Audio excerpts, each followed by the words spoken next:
नमस्कार, अपनी आवाज में आपका स्वागत है। मैं विशाल शर्मा और आज हम एक बेहद दर्दनाक झकझोर देने वाली खबर पर बात करेंगे।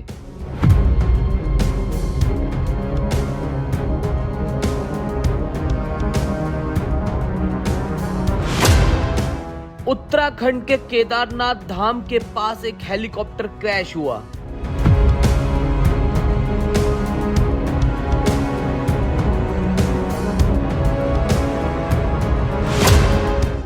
इस हादसे में 7 लोगों की मौत हो चुकी है, जिसमें एक 2 साल का मासूम बच्चा भी शामिल है।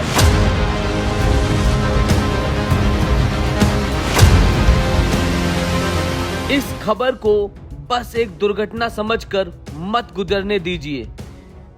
ये एक संकेत है, चेतावनी है कि हम आस्था के नाम पर, तकनीक की सहूलियत के नाम पर कहीं बहुत बड़ी गलती कर बैठे हैं। घटना सुबह 5:30 बजे की है। एक हेलीकॉप्टर जो गौरीकुंड से केदारनाथ श्रद्धालुओं को लेकर उड़ान भर रहा था, रास्ते में क्रैश हो गया। हेलीकॉप्टर पायलट का नाम था राजवीर सिंह चौहान। जयपुर से थे। मरने वालों में उत्तर प्रदेश और महाराष्ट्र के यात्री शामिल हैं।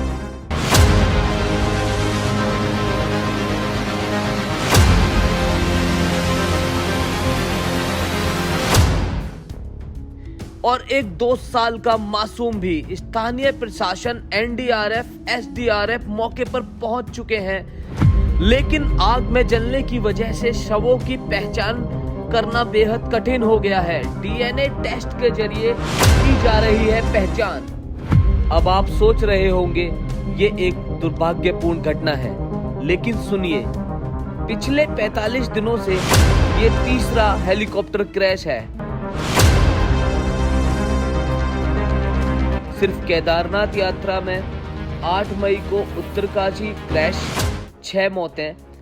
17 मई को केदारनाथ के पास एयर एम्बुलेंस हादसा, 3 लोग घायल। और अब जून में फिर से 7 मौतें। मतलब सिर्फ 1.5 महीने में 13 से अधिक लोग मारे गए।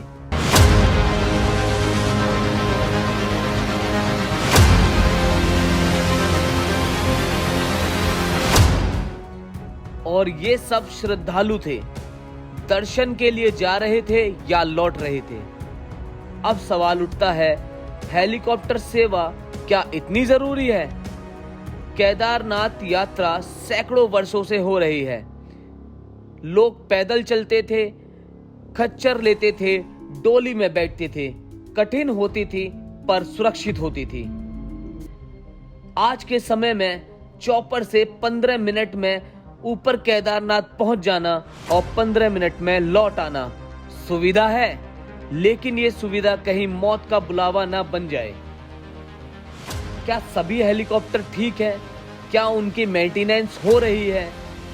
क्या हर उड़ान से पहले मौसम की जानकारी ली जाती है? जवाब शायद नहीं है, क्योंकि अगर होता तो इतने हादसे नहीं होते। अब बात सिर्फ यात्रियों की सुरक्षा की नहीं, पर्यावरण की, प्रकृति की। केदारनाथ घाटी कोई सामान्य जगह नहीं है। ये क्षेत्र एक वाइल्ड लाइफ सेंचुरी है, एक इको सेंसिटिव जोन। लेकिन आज वहां पर हर 2 मिनट में एक हेलीकॉप्टर उतरता है, एक उड़ता है।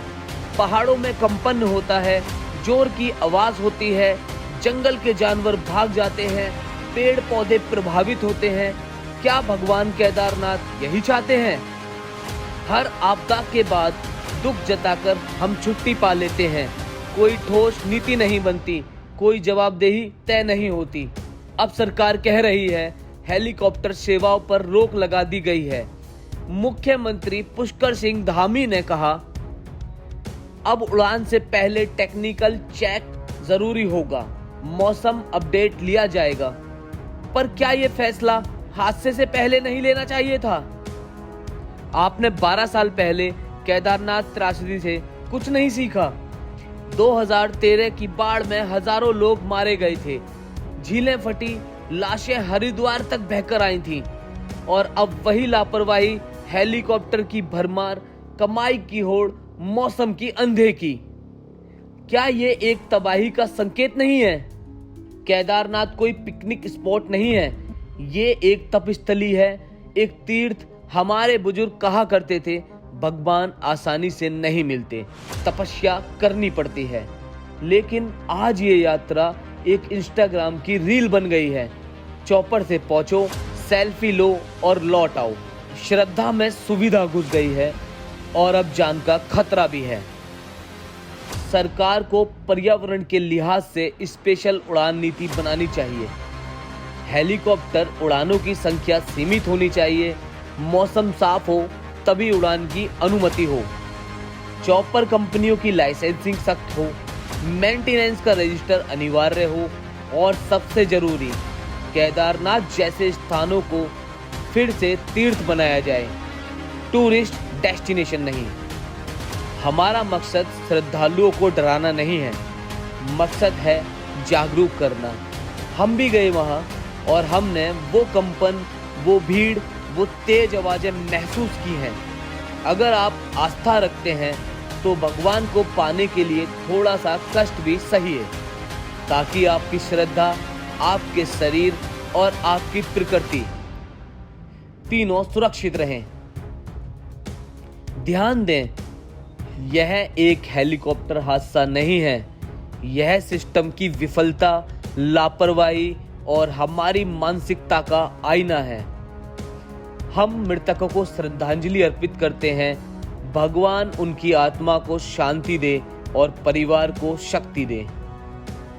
अगर आप चाहते हैं कि तीर्थ स्थलों की पवित्रता और सुरक्षा बनी रहे तो इस वीडियो को शेयर कीजिए, अपनी आवाज उठाइए ताकि अगला हादसा रोका जा सके।